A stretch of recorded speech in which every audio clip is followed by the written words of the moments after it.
नमस्कार विद्यार्थियों, मैं हेमंत स्वामी हिंदी की ऑनलाइन कक्षा में फिर आपके समक्ष उपस्थित हूँ। आज हमारा अध्ययन का विषय है कक्षा 9 की हिंदी पाठ्य पुस्तिका क्षितिज प्रथम के गद्य खंड का अध्याय बचपन के दिन, जो महादेवी वर्मा द्वारा रचित है। तो महादेवी वर्मा बचपन के दिन में अपने बचपन के दिन इस कृति में अपने जीवन में जो बचपन के अनुभव हैं, जो बचपन के सुंदर दृश्य हैं, जो सुंदर स्मृतियां हैं, उनको यहाँ प्रदर्शित किया गया है। तो अध्याय शुरू करने से पूर्व उसका संक्षिप्त परिचय जान लेते हैं कि मेरे बचपन के दिन में महादेवी जी ने अपने बचपन के उन दिनों को स्मृति के सहारे लिखा है जब वे विद्यालय में पढ़ रही थी। इस अंश में लड़कियों के प्रति सामाजिक रवैये कि किस प्रकार से लड़कियों के प्रति सामाजिक व्यवहार होता था, विद्यालय की सहपाठिनों, छात्रावास के जीवन और स्वतंत्रता आंदोलन के प्रसंगों का बहुत ही सजीव वर्णन है। आइए इस अध्याय को शुरू करते हैं। मेरे बचपन के दिन। तो बचपन की स्मृतियों में एक विचित्र सा आकर्षण होता है कि बड़ा ही विचित्र आकर्षण होता है उसकी ओर खिंचा चले जाते हैं बचपन की यादों में। कभी कभी लगता है जैसे सपने में सब देखा हो। ऐसा महसूस ही नहीं होता है कि समय इतना परिवर्तित हो गया है और हमें वो स्वप्न सा प्रतीत होता है। परिस्थितियां बहुत बदल जाती हैं। अपने परिवार में मैं कई पीढ़ियों के बाद उत्पन्न हुई थी। तो लेखिका महादेवी वर्मा, इनके परिवार में लड़की 200 वर्ष तक कोई लड़की नहीं हुई थी और 200 वर्ष के बाद काफ़ी पूजा पाठ और मिन्नतों के बाद ये महादेवी जी उत्पन्न हुई। और तब इनके दादा ने कहा था कि हमारे घर में देवी नहीं महादेवी आई है, तो तभी से इनका नाम महादेवी पड़ गया था। तो मैं अपने परिवार में कई पीढ़ियों के बाद उत्पन्न हुई। मेरे परिवार में प्राय 200 वर्ष तक कोई लड़की थी ही नहीं। सुना है उसके पहले लड़कियों को पैदा होते ही परम धाम भेज देते थे। परम धाम अर्थात स्वर्ग। फिर मेरे बाबा ने बहुत दुर्गा पूजा की कि पूर्व की यहाँ विडंबना दर्शाई गई है कि यह विडंबना थी कि लड़कियों को उस समय महत्व नहीं दिया जाता था और जब लड़की पैदा होती थी तो उसको मार दिया जाता था। लेकिन मेरे परिवार में 200 वर्ष तक कोई लड़की पैदा न होने पर मेरे बाबा ने बहुत दुर्गा पूजा की। हमारी कुल देवी दुर्गा थी, जिससे मैं उत्पन्न हुई तो मेरी बड़ी खातिर हुई, इज्जत की गई और मुझे वह सब सहना नहीं पड़ा जो अन्य लड़कियों को सहना पड़ता था। परिवार में बाबा फारसी और उर्दू जानते थे, पिता ने अंग्रेजी पढ़ी थी। हिंदी का कोई वातावरण नहीं था। मेरी माता जबलपुर से आई थी, तब वे अपने साथ हिंदी लाई थी। तो उनकी जो माता है वो जबलपुर से थी, तो वो हिंदी बोलना जानती थी। वे पूजा पाठ भी बहुत करती थी। पहले पहल उन्होंने मुझको पंचतंत्र पढ़ना सिखाया। तो ये जो हिंदी पुस्तक है पंचतंत्र, उनको पढ़ना सिखाया। बाबा कहते थे इसको हम विदुषी बनाएंगे, कि ये विद्वान का स्त्रीलिंग होता है विदुषी, कि बाबा कहते थे कि हम इसको विदुषी बनाएंगे। मेरे संबंध में उनका विचार बहुत ऊंचा रहा, इसलिए पंचतंत्र भी पढ़ा मैंने, संस्कृत भी पढ़ी।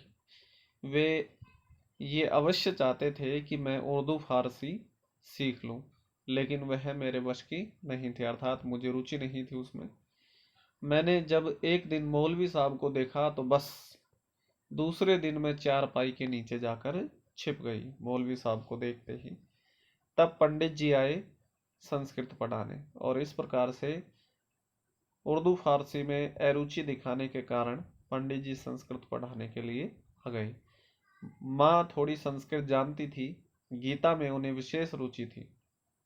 पूजा पाठ के समय मैं भी बैठ जाती थी और संस्कृत सुनती रहती थी।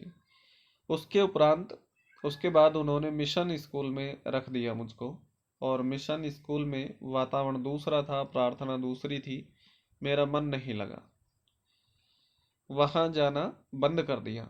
जाने में रोने धोने लगी कि मेरा वहाँ रुचि नहीं थी जाने की, मेरा मन नहीं लग रहा था, इसलिए वहाँ जब मुझे भेजते थे तो मैं विलाप करती थी, वहाँ पर जाना बंद कर दिया था। तब उन्होंने मुझे क्रास्थवेट गर्ल्स कॉलेज में भेजा, जहाँ मैं 5वें दर्जे में, अर्थात 5वें दर्जे से तात्पर्य है कि 5वीं कक्षा में भर्ती हुई थी, एडमिशन हुआ था। यहाँ का वातावरण बहुत अच्छा था उस समय। हिंदू लड़कियां भी थी, ईसाई लड़कियां भी थी। हम लोगों का एक मेस था, उस मेस में प्याज तक नहीं बनता था, कि हमारी जो रसोई थी, मेस थी, वो शुद्ध शाकाहारी थी, उसमें प्याज तक नहीं बनता था। वहाँ छात्रावास के हर एक कमरे में हम 4 छात्राएं रहती थी। उनमें पहली थी साथिन, की पहली सहेली थी सुभद्रा कुमारी चौहान, जो एक प्रसिद्ध कवियत्री है, आप जानते भी होंगे, जिसने लिखा था खूब लड़ी मर्दानी वो तो झांसी वाली रानी थी। तो इन्होंने, सुभद्रा कुमारी चौहान ने स्वतंत्रता आंदोलन में अपना योगदान दिया था, और ये एक प्रसिद्ध सफल कवियत्री भी रही है। तो इनकी बचपन की सहेली थी सुभद्रा कुमारी चौहान। 7वें दर्जे में वो मुझसे 2 साल सीनियर थी, कि सुभद्रा कुमारी चौहान 7वीं कक्षा में थी, जो इनसे 2 साल सीनियर थी। वे कविता लिखती थी, और मैं भी बचपन से तुक मिलाती आई थी, कि मैं भी उनकी कविता में तुक मिलाती रहती थी और नई कविताएं रचती रहती थी।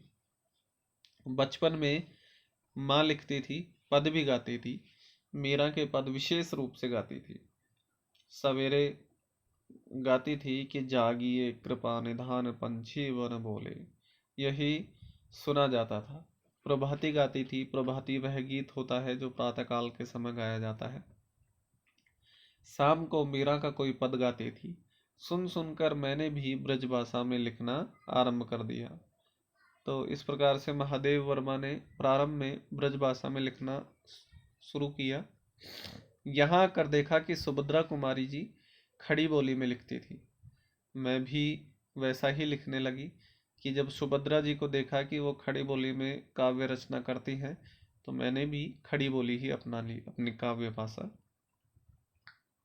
लेकिन सुभद्रा जी बड़ी बड़ी थी, प्रतिष्ठित हो चुकी थी, उसको सभी जानते थे, वो मुझसे बड़ी भी थी। उससे छिपा छिपा कर लिखती थी मैं। एक दिन उन्होंने कहा, महादेवी तुम कविता लिखती हो? तो मैं डर के मारे कहा नहीं। अंत में उन्होंने मेरी डेस्क की किताबों की तलाशी ली, और बहुत सा निकल पड़ा उसमें से, अर्थात बहुत सी रचनाएं उसमें लिखी हुई थी, कुछ पूरी कुछ अधूरी। तब जैसे किसी अपराधी को पकड़ते हैं, ऐसे उन्होंने एक हाथ में कागज लिए और एक हाथ से मुझको पकड़ा, और पूरे हॉस्टल में दिखाई कि ये कविता लिखती है। फिर हम दोनों की मित्रता हो गई। क्रास्थवेट में एक पेड़ की डाल नीची थी, उस डाल पर हम लोग बैठ जाते थे। जब और लड़कियां खेलती थी, तब हम लोग तुक मिलाते थे, अर्थात तुक मिलाने से तात्पर्य है कि तुकबंदी करके और काव्य रचनाएं करते थे। उस समय एक पत्रिका निकलती थी, स्त्री दर्पण, उसी में भेज देते थे। तो तुकबंदी मिलाकर या तुकबंदी करके हम काव्य रचना करते, और उस समय की जो पत्रिका थी स्त्री दर्पण, उसमें छपने के लिए भेज देते थे। अपनी तुकबंदी छप भी जाती थी, और जो हम तुकबंदी से काव्य रचना करते थे वो काव्य भी छप जाता था। यह फिर यहाँ कवि सम्मेलन होने लगे, तो हम लोग भी उसमें जाने लगे। महादेव वर्मा और सुभद्रा कुमारी चौहान, ये दोनों ही कवि सम्मेलन में जाने लगी। हिंदी का उस समय प्रचार प्रसार था। मैं सन 1917 में यहाँ आई थी। उसके उपरांत गांधी जी का सत्याग्रह आरंभ हो गया और आनंद भवन स्वतंत्रता के संघर्ष का केंद्र हो गया। जहां तहां हिंदी का भी प्रचार चलता था। कवि सम्मेलन होते थे तो क्राफ्टवेट से मैडम हमको साथ लेकर जाती थी। हम कविता सुनाते थे। कवि हरियोध जी अध्यक्ष होते। तो ये सारे ही साहित्यकार हैं, कवि हैं। हरियोध जी, श्रीधर पाठक जी, रत्नाकर त्रिपाठी जी। तो ये सारे साहित्यकार थे, जो कवि थे, जो अध्यक्ष होते थे, कभी कोई तो कभी कोई। कब हमारा नाम पुकारा जाए बेचैनी से सुनते रहते थे। मुझको प्राय प्रथम पुरस्कार मिलता था। 100 से कम पदक नहीं मिले होंगे उसमें। इस प्रकार से कवि सम्मेलन में मुझे लगभग 100 पदक प्राप्त हो गए थे, पुरस्कार प्राप्त हो गए थे। एक बार की घटना याद आती है कि एक कविता पर मुझे चांदी का एक कटोरा मिला, बड़ा नक्काशीदार, सुंदर, कि उस पर नक्काशी की गई थी, कलाकृति की गई थी और वह दिखने में बड़ा ही आकर्षक था, सुंदर था। उस दिन सुभद्रा नहीं गई थी। सुभद्रा प्राय नहीं जाती थी कवि सम्मेलन में। तो सुभद्रा कुमारी चौहान कवि सम्मेलन करने के लिए नहीं जाती थी, जबकि महादेवी ही जाती थी। और उन्हें कवि सम्मेलन में लगभग 100 पुरस्कार प्राप्त हो गए थे और एक दिन उन्हें पुरस्कार स्वरूप चांदी का कटोरा प्राप्त हुआ, जो नक्काशीदार और सुंदर था। तो मैंने उनसे आकर कहा, सुभद्रा जी से आकर कहा कि देखो यह मिला है, यह चांदी का कटोरा। सुभद्रा ने कहा ठीक है, अब तुम एक दिन खीर बनाओ और मुझको इस कटोरे में खिलाओ। उसी बीच आनंद भवन में बापू आए, गांधी जी। हम लोग तब अपने जेब खर्च में से हमेशा एक एक दो दो आने देश के लिए बचाते थे और जब बापू आते थे तो वह पैसा उन्हें दे देते थे। उस दिन जब बापू के पास मैं गई तो अपना कटोरा भी लेती गई। मैंने निकाल कर बापू को दिखाया। मैंने कहा कविता सुनाने पर मुझको यह कटोरा मिला है। तो मैंने बापू को वह चांदी का कटोरा दिखाया और ये कहा कि मुझे कविता सुनाने पर यह प्राप्त हुआ है। तो बापू कहने लगे अच्छा दिखा तो मुझको। तो मैंने कटोरा उनकी ओर बढ़ा दिया तो उसे हाथ में लेकर बोले तू देती है इसे कि क्या यह कटोरा मुझे देगी। अब मैं क्या कहती। मैंने दे दिया और लौट आई कि मैंने वो चांदी का कटोरा गांधी जी को दे दिया और मैं वापस आ गई। दुख यह हुआ कि कटोरा लेकर कहते कविता क्या है, पर कविता सुनाने को उन्होंने नहीं कहा। कि जब मुझे इस बात पर दुख हुआ कि उन्होंने चांदी का कटोरा लेकर ये कह दिया कि कविता क्या है, जबकि यह नहीं कहा कि कविता सुनाओ तुम, अर्थात कविता सुनाने के लिए एक बार भी नहीं कहा। तो इस बात पर मुझे ज़्यादा दुख हुआ। लौटकर अब मैंने सुभद्रा जी से कहा कि कटोरा तो चला गया। सुभद्रा जी ने कहा और जाओ दिखाने, कि तुम दिखाने गई थी इसीलिए उन्होंने रख लिया।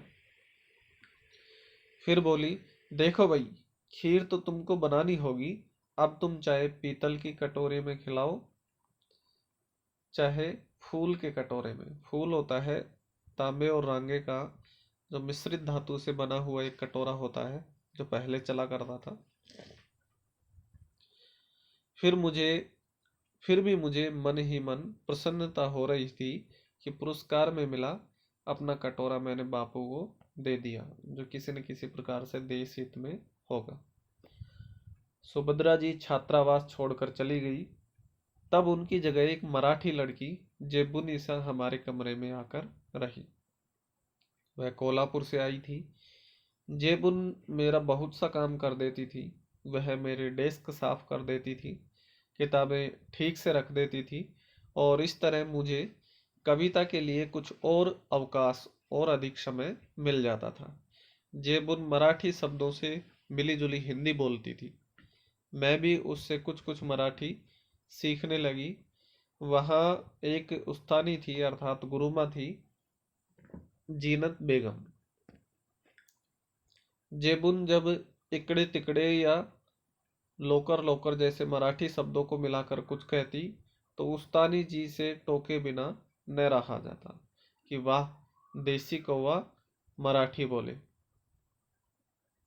तब जेबुन कहती थी कि नहीं उस्तानी जी, यह मराठी कौवा मराठी बोलता है, कि मैं देसी नहीं हूँ, मैं मराठी ही हूँ, और इसीलिए मराठी होने के कारण ही मैं मराठी भाषा बोलती हूँ। जेबुन मराठी महिलाओं की तरह किनारीदार साड़ी और वैसा ही किनारेदार ब्लाउज पहनती थी जैसा कि मराठी महिलाएं पहनती थी। कहती थी हम मराठी हूँ तो मराठी बोलेंगे, कि हम मराठी हैं तो मराठी भाषा ही बोलेंगे। उस समय यह देखा मैंने कि सांप्रदायिकता नहीं थी। जो अवध की लड़कियां थी वे आपस में अवधी बोलती थी। कि सांप्रदायिकता से तात्पर्य है कि धर्म के नाम पर बंटवारा नहीं था। जो अवध की लड़कियां थी वे आपस में अवधी बोलती थी, बुंदेलखंड के आती थी वे बुंदेली बोलती थी, कोई अंतर नहीं था।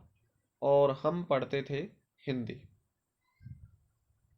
उर्दू भी हमको पढ़ाई जाती थी, परंतु आपस में हम अपनी भाषा में ही बोलती थी। यह बहुत बड़ी बात थी। हम एक मेस में खाते थे, एक प्रार्थना में खड़े होते थे, कोई विवाद नहीं होता था, जबकि अलग अलग भाषा बोलने वाले थे। मैं जब विद्यापीठ आई तब मेरे बचपन का वही क्रम चला जो आज तक चलता आ रहा है। कभी कभी बचपन के संस्कार ऐसे होते हैं कि हम बड़े हो जाते हैं तब तक चलते हैं। कि उसी प्रकार से मैं अन्य भाषाओं का भी सम्मान करती हूँ। जो अन्य भाषाएं बोलती हैं उनको बचपन से लेकर अभी तक उसी प्रकार से घुल मिलकर उनके साथ रहते हैं। बचपन का एक और भी संस्कार था कि हम जहाँ रहते थे वहाँ जवारा के नवाब रहते थे। तो जवारा के नवाब से तात्पर्य जवार स्थान का नाम है। उनकी नवाबी छिन गई थी। तो नवाब उस मुस्लिम शासक को कहते हैं। तो उनकी जो शासकीय नवाबी छिन गई थी, वे बेचारे एक बंगले में रहते थे। उसी कंपाउंड में हम लोग रहते थे, कि उसी क्षेत्र में हम लोग रहते थे। बेगम साहिबा कहती थी हमको ताई कहो, कि उनकी बेगम कहती थी कि हमको ताई कहो। हम लोग उनको ताई साहिबा कहते थे। उनके बच्चे हमारी माँ को चची जान कहते थे। हमारे जन्मदिन वहाँ मनाए जाते थे और उनके जन्मदिन हमारे यहाँ मनाए जाते थे। कहने से तात्पर्य है कि काफ़ी प्रेम मिलाप हो गया था उनसे। उनका एक लड़का था, उसको राखी बांधने के लिए वे कहती थी बहनों को राखी बांधनी चाहिए। राखी के दिन सवेरे से उनको पानी भी नहीं देती थी। कहती थी राखी के दिन बहनें राखी बांध जाएं तब तक भाई को निराहार रहना पड़ता है। कि जब तक बहनें राखी नहीं बांधती हैं तब तक भाई को निराहार अर्थात बिना कुछ खाए पिए ही रहना पड़ता है। बार बार कहलाती थी भाई भूखा बैठा है राखी बंधवाने के लिए। कि बार बार भैया से कहलवाती थी कि तुम्हारा भाई भूखा बैठा है राखी बांधने के लिए, राखी बांध दो। फिर हम लोग जाते थे। कि बार बार भाई जब ये बात कहता था फिर हम लोग उनको राखी बांधने के लिए जाते थे। हमको लहरिये या कुछ मिलते थे। तो लहरिया एक साड़ी होती है जिसमें रंग बिरंगी लहरों की जैसी धारियां होती हैं। ये प्राय तीज श्रावण मास के समय पहनी जाती है, तीज त्योहार पर, रक्षाबंधन पर। तो इसी तरह मुहर्रम में हरे कपड़े उनके बनते थे। नवाब और उनकी बेगम के घर पर मुहर्रम के समय हरे कपड़े बनते थे, तो हमारे भी बनते थे। फिर एक हमारा छोटा भाई हुआ वहाँ।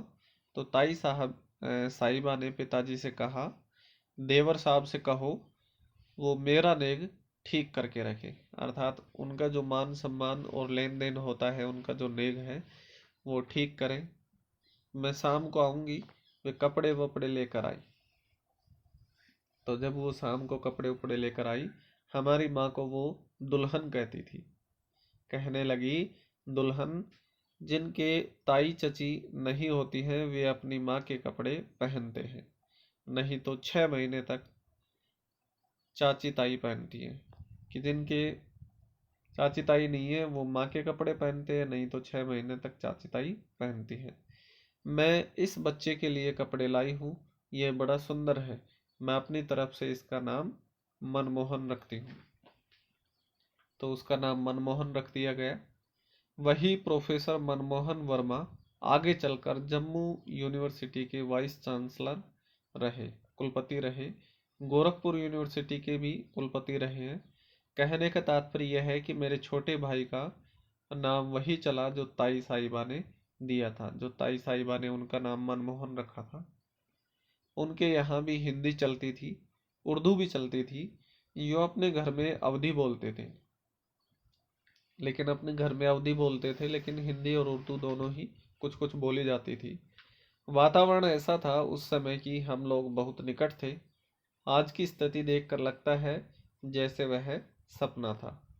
कि आज जो इस प्रकार से सांप्रदायिकता बढ़ गई है, हिंदू मुस्लिमों में इस प्रकार से भेदभाव होने लगता है, तो हमें वह जो समय है वो स्वप्न की भांति लगता है और ऐसा प्रतीत होता है कि आज वह सपना खो गया है। शायद वह सपना सत्य हो जाता तो भारत की कथा कुछ और होती। कि अगर भारत पाकिस्तान का विभाजन नहीं होता और हिंदू मुस्लिम अगर मिलजुल कर रहते तो भारत की दशा जो है इससे कहीं बेहतर होती, अच्छी होती। तो इस प्रकार से यह अध्याय समाप्त होता है। इसके जो प्रश्नोत्तर हैं वो अगले वीडियो में अध्ययन करते हैं। धन्यवाद।